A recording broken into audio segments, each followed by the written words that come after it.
महाराष्ट्र शासनाच्या सांस्कृतिक कार्य विभागाअंतर्गत सांस्कृतिक कार्य संचालनालय महाराष्ट्र राज्य मुंबई यांच्या वतीने महाराष्ट्र समृद्ध शाहीर परंपरेचा गौरव करणाऱ्या शाहिरी महोत्सवाचं आयोजन सोमवार दिनांक 27 जुलै ते बुधवार दिनांक 29 जुलै 2026 या कालावधीत हुतात्मा स्मृती मंदिर सोलापूर येथे आयोजन करण्यात आले आहे। दररोज सायंकाळी 7 वाजता होणाऱ्या या महोत्सवातून महाराष्ट्राच्या लोकजीवनाशी, सामाजिक प्रबोधनाशी आणि राष्ट्रभक्तीच्या भावनेशी नाती सांगणाऱ्या शाहिरी कलेचा जागर करण्यात येणार असल्याची माहिती सांस्कृतिक कार्य संचालनालयाचे संचालक श्रीराम पांडे यांनी दिली।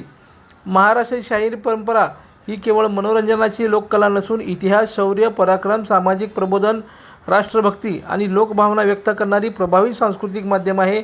पोवाडे, लावण्या आणि विविध शाहीर काव्यातून महाराष्ट्राचा इतिहास, वीर पुरुषांचे कार्य, सामाजिक जीवन आणि जनजागृतीचे विचार पिढ्यानपिढ्या जनमानसात पोचवले गेले आहेत। ओजस्वी शब्दरचना, प्रभावी कथन, लयबद्धता आणि शाहिरी सादरीकरण ही शाहिरी कलेची वैशिष्ट्य सांगण्यात येत आहेत। शाहिरी महोत्सवास प्रवेश विनामूल्य असून सोलापूर रसिकांनी मोठ्या संख्येने उपस्थित राहून या सांस्कृतिक महोत्सवाचा लाभ घ्यावा असे आवाहन सांस्कृतिक कार्य संचालनालयाचे श्रीराम पांडे यांनी केलं आहे। लाईक करा, कमेंट करा आणि हो सबस्क्राइब करायला विसरू नका।